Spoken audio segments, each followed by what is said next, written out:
send any requests in at this time. I don't know what the elections will be for next year. At this time, there's none planned. I would love for it to stay that way, but I don't know. I think we had talked briefly, Derek, and with Barb, and you had mentioned you had put in about for 2 elections. You wanted to talk the elections?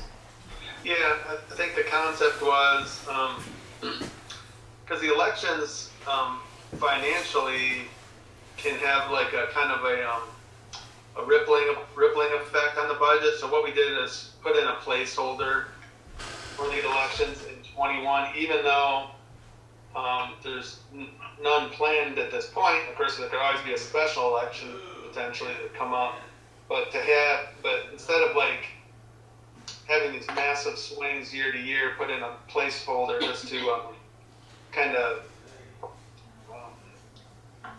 even out in the budget, when we have to ramp back up, the following year. So that's why you see a number there. Just and I had talked with Barb a little bit too, in regards to our last computers for the polls were purchased in 2010 and 2011. So they're getting to be like 10 years old for the computers. And we have about 50 of those computers, 2 per polling location. And so it could be, if they're 2,000 each, at 50, they could be about $100,000. And we were saying that if the elections, if there are none next year, we could possibly use some of that money to purchase computers. There you go. Yep, could be transferred into the capital line and consider. That would be something to look at. Sure. So that's the elections portion. That's on page 8. And then on page 9 is the regular portion of the clerk's office. So much like the other departments, you have people conducting services there. You have just did some adjustments there. It looks like that one swung the other way a little bit on the health insurance. That can happen depending on what's going on in the departments. DB retirement, that's the gain on the pension system and the retiree healthcare trust. In this case, I think there was, just it's how the proportions move out. Who's in which system, so in this case, the clerk saw a little bit of a pickup on that. As far as any other larger swings there, nothing too gigantic. Look, there's room down there for some furnishings if something comes up as far as office equipment or furnishing, something like that.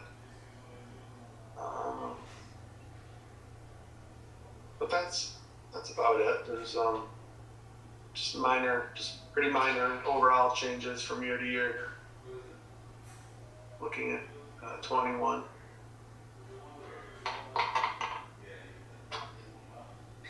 I do know that there had been questions about in the elections for the 60,000 that was given back like in May due to an extra election possibly occurring. Half of that election did occur. It was basically, we've done 4.5 elections in 1 year, but a lot of that money has been used to support the temporary help that we've had to hire for this election, since it's such a big one at this time. Just to give you an update as to what transpired back then. Mm-hmm. What you're talking about here is 2020 budget. We're talking about 2021. We're not talking about this year. We're talking about next year. Next year's budget is what we're looking at. Okay, next year's budget's fine at this time. I would just like to put 100,000 in there for personal or computer equipment, possibly. Okay, and like I said, when we go back to the elections there, we had 246,000, was it? Yeah, $246,570 placeholder, which Derek said we could probably do a transfer, a line item transfer, and have that money available for it, so. I also mentioned though to Barb about if this marijuana thing gets pretty big coming up in 2021, that I would like to probably keep a few of the part-time people on board just in case.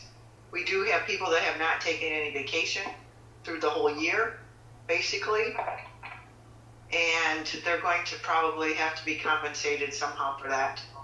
Either they're going to have to take vacation time, or they're going to have to, and then we have to cover with part-time people, unless you want to close the clerk's office down. Kim, we're working on something with the Teamsters, which would allow the employees to carry over excess vacation from 2020 into 2021 to smooth that bump out a little bit. So hopefully it's with them right now. Hopefully they're willing to sign that soon. Okay, so then the hours just get carried over? Correct. Okay, and then what about the management people? I have talked with Matt and Allison about that. They seem willing to sign that as well.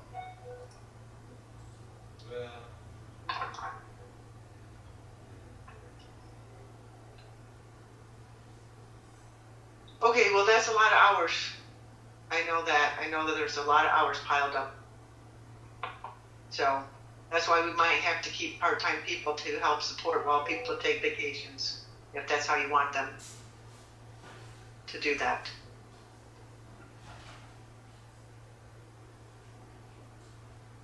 So you're talking about keeping part-time people for the everyday function of the clerk's office in 2021 while you've got people absent? That's possible, yeah. Absolutely, okay. Unless you want to possibly pay those people off for their time. So, well, you don't, like you just said, you don't pay them up. We've done this before. We've carried over people's, they got a maximum, use it or lose it, but we made the exception and carried it over to the next year so they could still use it, not lose it. That was the purpose of carrying it over. Not to pay it off, to carry it over. That's what you're going to carry that vacation time over. But as far as processing medical marijuana applications, I don't know anything about it. Has anybody processed any? Show your hand if you processed any applications yet. Nobody has. This is true for everybody. Nobody knows what it's going to be like. It's something we may have to change our time frames for processing now. We may have to say rather than 30 days or 20 days, it's 40 days or 50 days, whatever. We have to accommodate them, but they have to accommodate our work.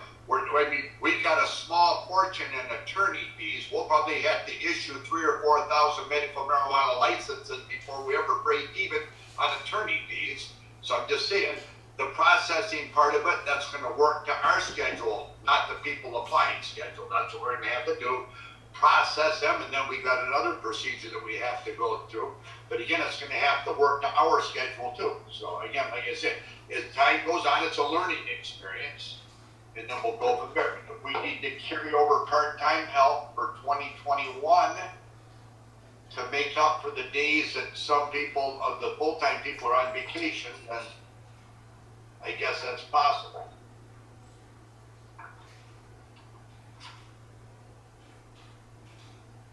Yeah, because there's just a lot of time accumulated. So anyway, I'm thinking, I have a person here that could probably be off every other week for quite some time. And that would put us down. And I haven't taken but 3 days off the whole year. So I'm going to be taking a little bit of time too for vacation. And there's another person, the same situation. I feel your pain. I took my third vacation day last Friday. I came in and worked 8 hours Saturday and 4 more on Sunday. So again, like I said, I feel your pain for not taking vacation time. I know that. I truly do.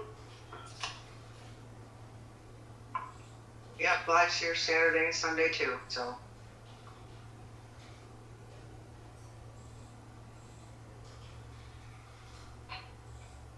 Okay. I think that's the end of the scheduled all the departments for day one. 22 starting at 9 o'clock. Yeah, tomorrow morning at 9 a.m. Yay. Fire department. We have some time left. You want to continue going over the Waterford Township 2021 budget and get those categories finished up today? Be done with them? Yeah, we can. Yep, fine to do that. So, we were at here trying to remember where we let off here. I think we are at retiree health care. Trust contribution to page. Yep, that one right there. Yep, and then the next one's health care. Retiree health care. Okay, this is the pay-as-you-go portion of retiree healthcare. Since the township didn't have, not unlike a lot of systems in Southeast Michigan, didn't have a fully set-aside trust way back when. So what happens was when people would retire, their benefits would be paid right out of the operational funds from year to year. So that's still occurring. You can see what we have budgeted for next year, 5.7 million. And then here's the trending on that in the graph format. A bunch of notes down there too. All the different changes and modifications that have been made. Some changes to the plan. When the system was closed for the different employee groups, it's a completely closed benefit stream right now. Just all the different reforms and items that were done in the most recent years. So that is how that looks. But it's a big part of the budget, and it's growing every year. So that's why the cost containment there is a big issue. And again, putting more money away in the trust is imperative as well. So that will be a 21 and beyond issue as well. There's no doubt. By putting more away into the trust each year, it also gives us a pivot point as the retiree health care costs rise. Then we could reduce contributions to the trust if we had to, in order to help offset the increases in the retiree health care. It's not the way we want to do it, but at some point that might become what we have to do in order to fully pay for retiree health care costs. Okay. This has to do with for healthcare expenses for active employees. So we've trended that over the years. And like I said, we've done a little bit of analysis on our model, looking at the hard cap and the different offerings that were done. Let's take a look at the graph on that one here. Whoops. Yeah, we're gonna sorry about that. It's a little sensitive as far as this thing. We're probably gonna bring in 2020 under where we budgeted that, so that's a good thing, especially this year. But the major reform that happened here was in I think it was 2012. There was Public Act 152. That was a hard cap component, a law that changed basically. If a community didn't opt out, there was a maximum amount that could be spent on their employees' health care. Waterford didn't opt out. It took the more conservative approach and saved a lot of money in the process, and that's why you see some of the trending down there overall. And like I said, 2020 is probably going to be more in line with 19 or slightly over, but so that's what's going on. There's cost containment, in this group. It's the retiree component that tends to be the issue in recent times. Okay, this was Okay, what I did here was I just smoothed it out. I took out when the township took on the Pontiac Fire Service contract. I reduced the overall trending by 42 employees just to kind of show the overall trend of this. Otherwise, it was skewing it because there was more people hired for contracted service. So that's basically what that graph is doing there. Okay.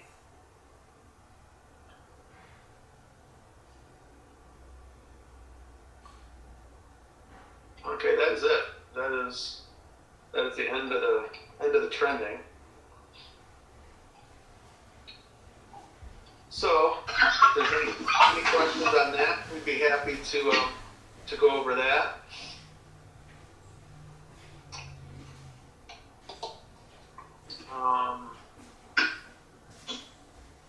Yeah, I mean that's that in a nutshell. We have a few other parts of the budget that we can go over, but we can hit that tomorrow or hit it right now too. Just some other areas where it might involve a little bit more discussion. I'm looking at my list here, so maybe we'll leave that for tomorrow at some point. Barry? Try to work that in. Yes, sir. Let's go back to the Waterford Township Retiree Health Care Trust annual contributions chart. Go back to that for a minute. Okay.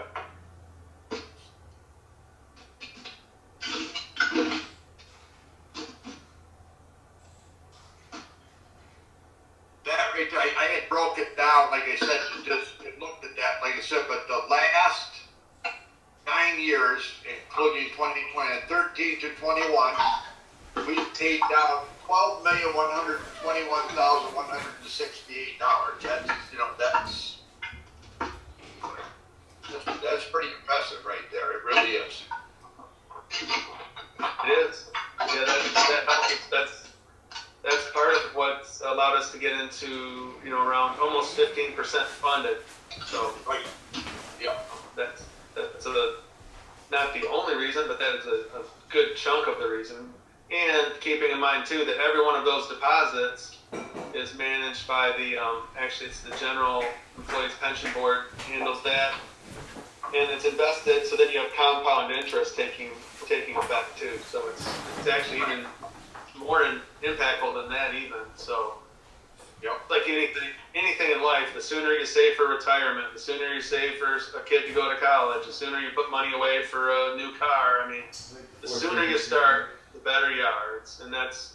I know that's not terribly complex or lofty thinking there, but acting sooner rather than later is just always the best medicine for stuff like this.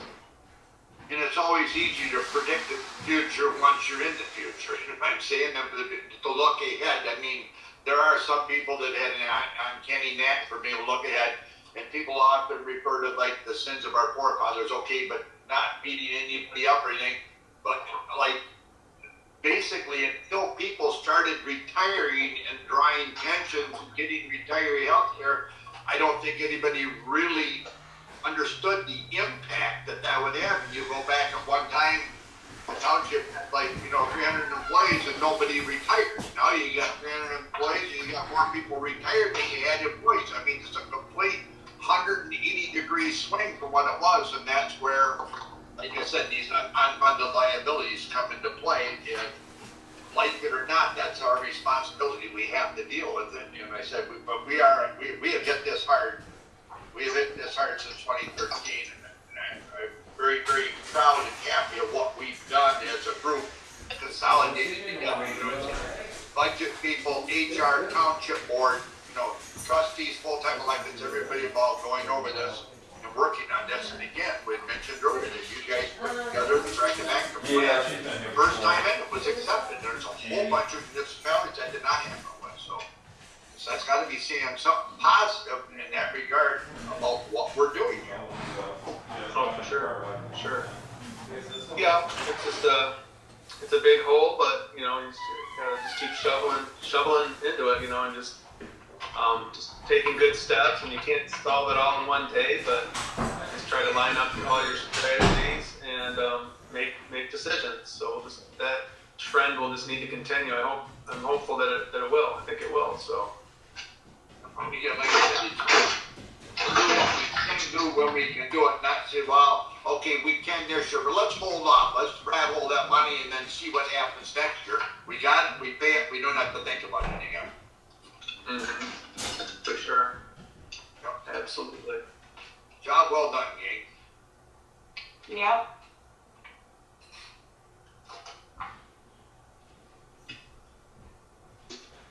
Okay, so we meet tomorrow morning, 9 o'clock, same place. Yep. Tomorrow at 9. Okay, everybody have a good night. We'll see you in the AM. All right. Thank you. Thanks, everybody.